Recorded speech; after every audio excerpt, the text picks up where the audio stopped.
Hey guys, what is up? It is the Fast Break Report here, bringing you guys another vlog. I want to talk about some random things in this video. I didn't really have a direction with this, but just go over some things, how the team's been playing in the last month, and just some stuff like that. I haven't really been covering the Pacers a whole lot. Just NBA trade season is still kind of crazy. We got trades getting rescinded and stuff like that, or rejected by the league, or rejected for failing physicals and all that stuff. So I think I can get back into Pacers related content, at least a little bit here. I want to talk about how they've been playing in the last month, some Thomas Bryant stuff, some Ben Mathurin stuff, some stuff like that. I want to talk about some of the Miles Turner's rumors. This is just going to be a video about all kinds of just random shit, okay? So, from this day forth, there are exactly 30 games left in the NBA season. Right now, the team is, I believe, 30-23, if I'm correct. I could be, yeah, they're 30-23. They are holding on to the 4th seed, barely, but they're holding on to it, okay? Milwaukee is 29-24 at the current point in time. So, I wanted to talk about what I think is going to happen and some stuff like that. Looking at the schedule, I'm going to say this team could win 50 games, but I have a feeling they're going to finish the season in the ballpark of 48-34.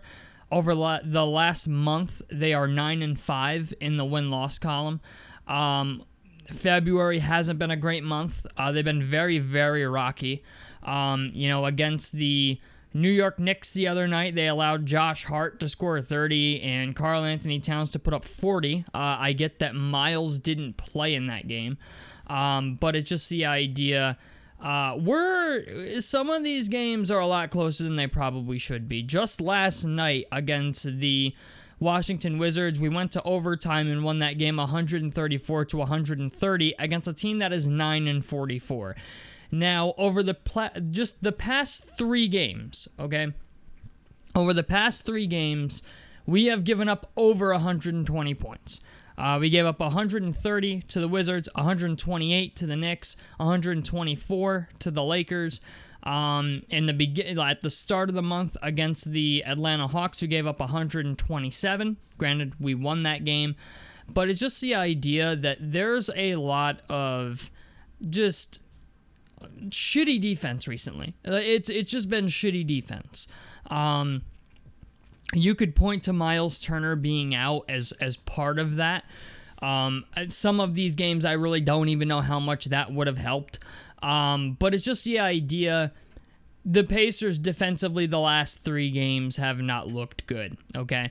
When you're giving up over 120 points per game as a unit, that is just not good, all right?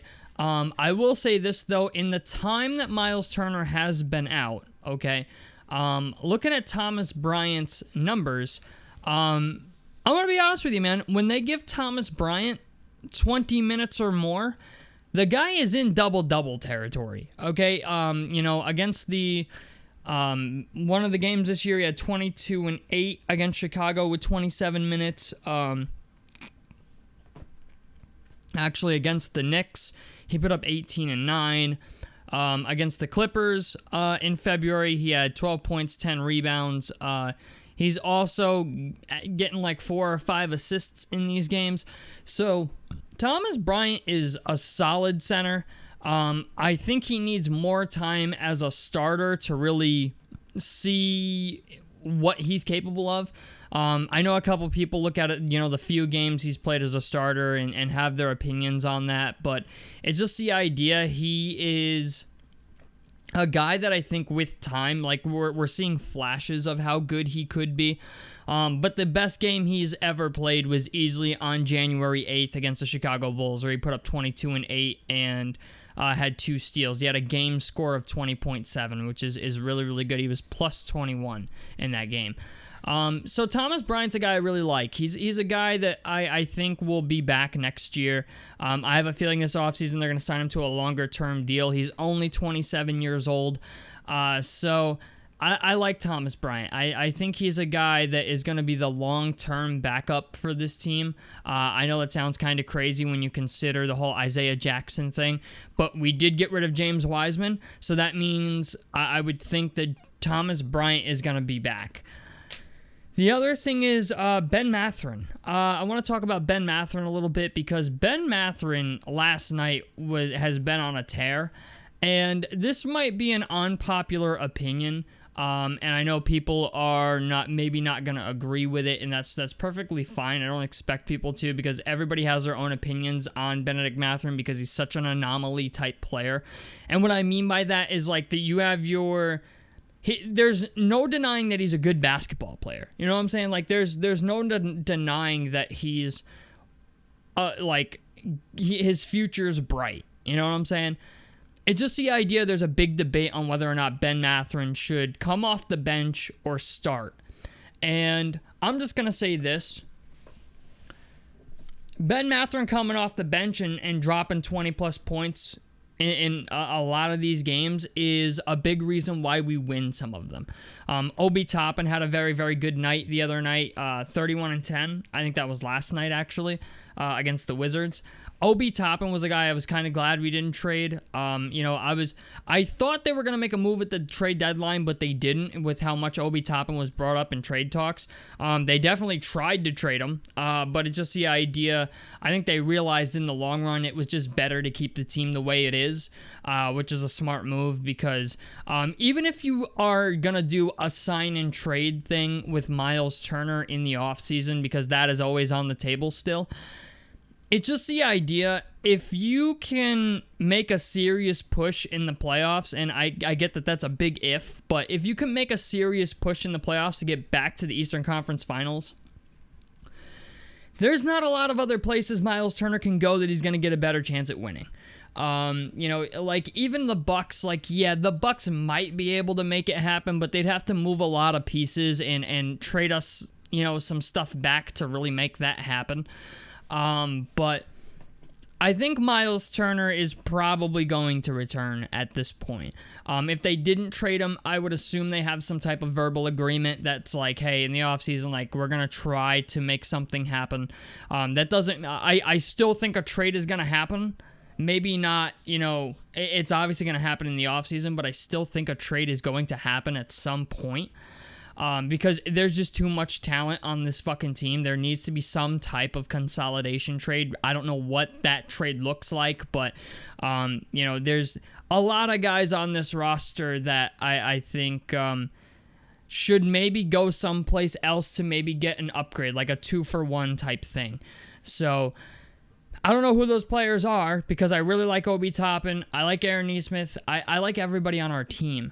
It's just the idea. It's something that, you simply can't pay everybody. You know what I'm saying? So, they're going to have to do something. But for now, I'm okay with keeping Miles Turner. Even if you lose Miles Turner in free agency, okay, Thomas Bryant becomes your starter, and I really don't think that's the end of the world. You have your people who think Thomas Bryant is not capable of being a starter. There's some people who don't even think he's a good backup, which is kind of shocking to me because he's entitled to bad games, okay? One thing that irritates me is people pretend like Miles Turner is some crazy good starting center. I'm like, bro, him and Thomas Bryant are almost on the same spectrum. You know what I'm saying? If Thomas Bryant got Miles Turner's minutes, you would see a very similar thing, and that's what the numbers tell us. You know what I'm saying? If you look at the numbers, it's just wow, when Thomas Bryant gets, 20 plus minutes a game, more often than not, the guy puts up a double-double, and he's capable of scoring almost 18 points a game. So that's my problem with it. Is just okay, yeah, if Miles Turner leaves, okay, Miles Turner leaves. You know what I'm saying? It's probably time to do it anyway at some point. But I have a feeling they're gonna run it back, and Ben Mathurin being the bench scorer, I think also will be good for his development long term. I feel like that's how Ben Mathurin's going to become the player we expect him to be, is just let him sit on the bench and, when we need him to go fucking bonkers, he will go fucking bonkers. That's kind of the way I'm looking at it at this point. But Tyrese, I haven't paid much attention to what Tyrese has been doing recently. I guess I'll check it over real quick just to see. He's averaging 17 a game on 8.5 assists. Unfortunately, I haven't been able to catch a whole lot of games recently. I've just had a whole lot of shit going on. But let's see. Against Washington, he put up a 20-7, 16-8 against New York, 19-9 against LA. So it's been okay. It's been better recently. The game against Portland was dreadful. I was going to make a video about that, but I was like, you know what? Let me leave it alone. 0 points against Portland. Yeah, that's 0 points and 6 assists and only took 3 shots. Yeah, you got to do more than that, Brody. I like you, but you got to do more than that, especially if you're making $49 million a year. Efficiency-wise, Tyrese Haliburton has been great, but he hasn't been terrible either.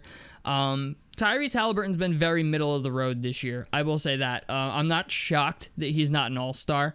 But I do expect him to be better next year. And I even think in the playoffs, I think he'll be better. I feel like he's been playing so much basketball that he needs a break. I mean, this is a dude who played during the Olympics last year. I mean, granted, he sat for most of it, but he was still in those practices. He played, I think, in 1 or 2 of those games. So it's just the idea. I think Tyrese Haliburton needs a real break from basketball, and maybe the All-Star break will help provide that a little bit. But yeah, it's been ugly. It's been ugly going into the All-Star break here, and I'm hoping when they come out of the All-Star break, this team will come back rejuvenated, hopefully be better defensively, and hopefully Ben keeps cooking off the bench, because I as much as I like Ben, he's a good starter if you're worried about offense. If you're worried about defense, yeah, he's all right, but I still think Aaron Nesmith is the guy they're going to run with going forward here, at least until the offseason. It seems like Rick Carlisle blows hot and cold based on who's playing, and how well they're playing. Him and Aaron Nesmith have been kind of jumping in and out of the starting lineup based on who's been hot recently and who hasn't. And then it's very obvious at the end of these games that Rick Carlisle is just going to whichever one of them has the hot hand. When Aaron Nesmith was injured, I think Ben got a lot of valuable starting minutes. So I still like Ben Mathurin long term. I do feel like in the offseason, if I had to make any prediction, I do think Aaron Nesmith's job is up for debate. And as much as I like Obi Toppin, he gets paid $14 million next year. So if you're looking for a consolidation trade, like a duo consolidation trade, Obi Toppin and Aaron Nesmith are probably the duo for something of significance. I don't know what that is, but it's just the idea. I have a feeling that's the direction the team could go in. And so, yeah, you know what? Obviously, February hasn't been a great month. I think they're like 4-4 or 4-3 in the month of February, which hasn't really been anything to get excited about, especially when you consider how bad they're playing defensively the last 3 games. But I do expect things to get better. I think things will get better. I think after the All-Star break, we'll come back a little bit more rejuvenated, because right now you can kind of tell a lot of teams got tired legs. I'm just going to say, even Boston's had some games where I'm like, what the fuck's going on over at Boston? So we're at the halfway point here, or the halfway house, and we got 30 games left. If this team can finish with 50-plus wins, I'd be ecstatic. But right now, I'm thinking they finish the season with like 48 wins and 34 losses. So I don't know. We'll see. Tell me what you guys think about this down below in the comment section below. A like helps me out. Subscribe if you guys want to see more on the Fast Break Report. And I'm out of this motherfucker. Peace, guys.